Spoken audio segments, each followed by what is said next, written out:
আজকে তোর surprise test দিতে আমাকে কেউই বাঁচাইতে পারতো না। ম্যাম আপনি তো কোনো সাজেশনই দিছেন না। এটা কি কথা? আমি যদি সাজেশন দিয়া হইলে তাহলে এটা কি আর কোনো সারপ্রাইজ টেস্ট থাকবো? ও মা কইতাছে আমিও কিছু শিখছি না, প্লিজ লইও না টেস্ট। মা শুনতি কেন শিখছস না? তুই তো জানতি মাঝে সারপ্রাইজ টেস্ট লমু। ইভেন এক সপ্তাহ আগে তোর আমি সমস্ত সাজেশন দিয়া দিছি এক্সামের, তা সত্ত্বেও এখন আমার আবার বাংলা ক্লাস, এই ভিডিওতে পরে আমার আবার বিজ্ঞান ক্লাস আছে। ম্যাম কি হইছে বেমাইতাছস কেন?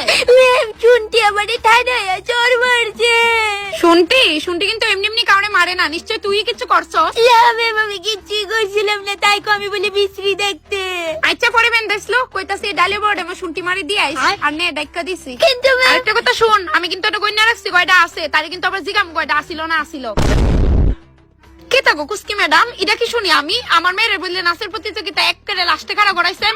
ম্যাডাম যে সবার সামনে দাঁড়াইবো তার নাচটা একবার দেখেন। ফুলে ফুলে ঢলে ঢলে আর দেখেন ম্যাডাম আপনার মেয়ে শুনতে কিভাবে নাচে।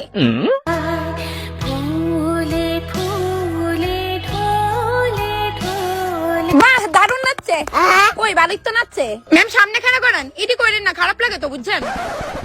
কই শুনতি কই? কেউ একজন স্টাফ রুমে গিয়ে খবর দিছে শুনতি বলে ব্যথা পাইছে অনেক। ম্যাম মাঠের মধ্যে লাল পিঁপড়াটি শুনতি রে কামড় দিছে, কোন বেলাতে কানতাছে তাই। কিন্তু কোন কামড় দিছে মা? বেশি ব্যথা করতেছে।